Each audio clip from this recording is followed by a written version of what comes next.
Should we wake him up? Yeah, I think he's got enough beauty rest. Oh, what the... Morning, sunshine! What's going on here? Since you never returned any of my messages or calls, I had to come see you in person. You flew all the way over from the UK? I couldn't just sit back and watch you throw your life away. And since you're impossible to reach, I got in touch with this lovely lady. Am I allowed to say that? I'll allow it. Anyway, she's been following you around for the past 6 months and knew what was really going on with you more than anyone. We agreed you weren't in a good place and needed help. This really isn't necessary. I'm fine. Seriously. I've just hit a bit of a rough patch. That's all. A rough patch is when you lose your keys, causing you to miss a blind date, and your cat gets sick. Of course, you find out the reason your cat's sick is because they swallowed your keys, but that's a personal experience, so we're getting off track. Point is, you've thrown away everything you worked so hard for. And then yesterday, you got fired from the mocap gig. Yeah, and I had my flight booked way before that. You've been a mess for a while. I didn't throw everything away. It was complicated. But if it gets you two to stop, I'll admit, I've had better days. More like better months. So you got knocked down a peg of 5. All that matters now is how you respond. And when you're done feeling sorry for yourself, there's a whole world of wrestling out there for you to build yourself back up, be everything I know you can be, and show WWE what they're missing. You're right. I've let things spiral out of control. I'm ready to get back on track. Great. And I'll be right there with you, every step of the way. Really? Got nothing better to do. Okay. I'm confused, though. Why are you here, Kat?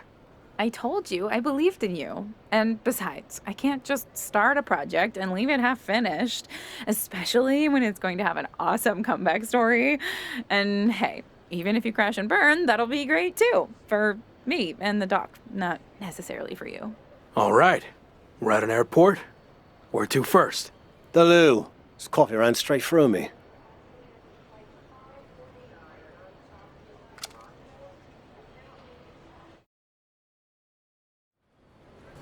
On my flight over here, I was thinking about how we met. You couldn't stand me. Said I should quit wrestling and go back to where I came from.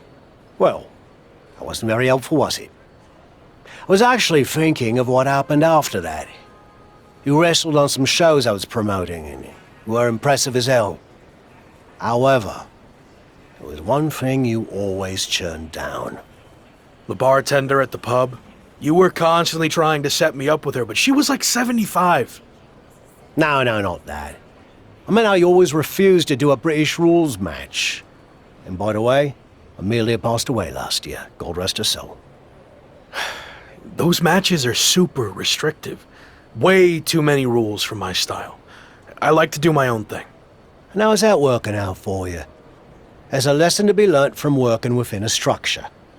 Okay, Shawn Michaels. Look, I see what you're getting at, but I don't think you can relate to what happened to me in WWE. Really? When I was in WCW, they asked me to wear a stupid robe and wig and be the stereotypical blue-blood British guy, and I refused. You know who they asked next? Triple H. He turned out okay, didn't he? Sometimes you have to learn how to play within the system. And trust the process, right? Not what I was going to say, but sure. What I learnt is you can wear the wig for a bit and then you can always take it off. But at least you gave it a fair shot. So what you say, we head over to the UK and you finally compete in a British rules match. Prove to me you're ready to wear the wig. Okay, fine, I'll give it a shot. At least I won't have to deal with any more awkward situations at the pub. Great. And by the way, Amelia's younger sister's the bartender now. I think you love her. Doesn't look a day over 72.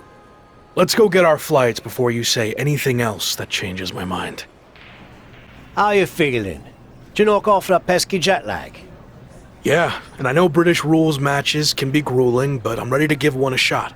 I hope you're ready to give more than one shot. What do you mean?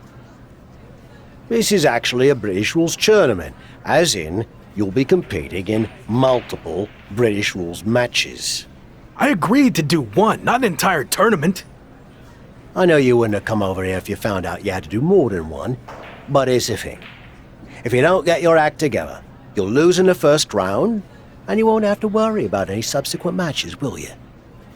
I'm already regretting this. Oi, suck it up! You're gonna be fine. And besides, the crowd is already here, so there's no backing out now. Okay, Tavish isn't around. What'd you think of what he did to get you over here? Not surprised at all. Tavish means well, but he'll lie his butt off if he thinks the situation calls for it. Does the fact that this is a tournament change your approach? Now that I'm here, I'm not going to take the easy way out. If I have to compete in 3 of these British rules matches to win the tournament, then that's what I'm going to do. It could really help kickstart my comeback. This is awkward, but I wanted to seem cool. I honestly have no idea what a British rules style match is. It's been around forever here in the UK. The matches are 2 out of 3 falls, and there's no leaving the ring or top rope moves allowed. Got all that? Yeah. Definitely. Bottom line, it's going to be very tough to win this tournament, especially since it's all taking place in one night. Nonetheless, I'm just happy to be out of the WWE bubble, and no matter how it goes, I look forward to getting out there and being myself.